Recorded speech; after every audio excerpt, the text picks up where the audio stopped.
إدارية حسب، بس هاي حرمه إداري، سجلات حرمه بالجمع وكل قارب مدني عسكري. حرمه جوار بشي إداري قليل بشي دواء إلكتروني ورقي وإلكتروني والبيشوت أب فالوداوة سعادة وبليك خوش ومكالك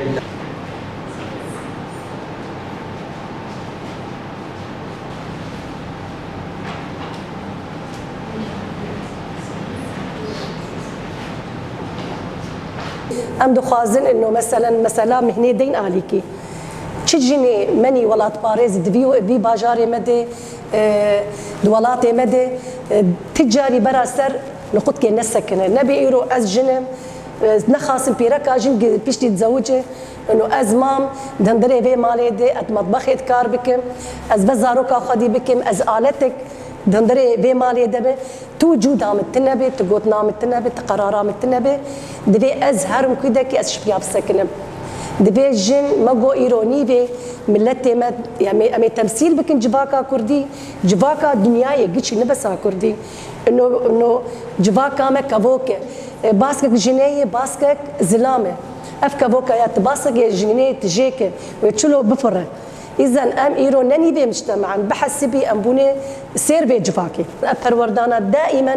بيشكتنيش خور بخوازه يعني بخوا نسكن إنه أزهرم كيجا جفاكي روني أزوكر وكيرو لا بمنا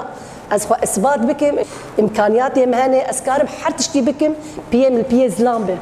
بفيرنجي هاني طبعا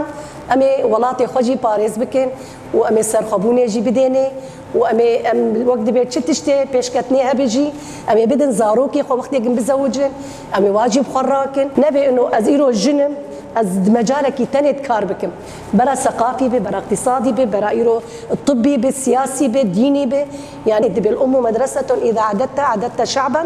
طيب العراق. أنا بصراحة جيت لهالتدريب لأنه من 8 سنين كنت أرشيف الإعلام، نسيت كل المعلومات ضمن ظروف الحياة وبتعرفي هالنزوح وكلها، نحن ما كنا يعني نخضع لهي الدورات من الوضع اللي نحن فيه، قاعدين ضمن مخيم وتعرفي الأوضاع عندي. يعني بشكر إدارتنا دار المرأة لأنه على هالتدريب هذا كثير استفدنا منه، راجعت المعلومات،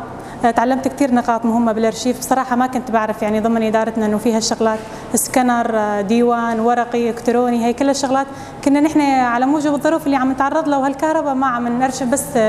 ورقي يعني. بصراحة أنا كنت ناسية كل شيء ولما التجأت لهالتدريب استفدت كثير منه. والله بالنسبة للوضع اللي أنا قاعدة فيه بالمخيم يعني المخيم كثير عم يطالبوا يعني حتى النساء اللي مو متعلمات كثير ما وقفوا يعني عم يطلبوا منا محاضرات عن قانون الأسرة، محاضرات عن الابتزاز الإلكتروني، كثير عم تجينا حالات عن هذا الأمر ضمن دار المرأة عم يطالبوا كثير بهيك محاضرات ودعم نفسي يعني ودعم معنوي ويعني بدهم يتعلموا يعني حتى منه طلبوا منا كثير دورات لغة كردية عربية لأنه يمحوا هالأمية يعني.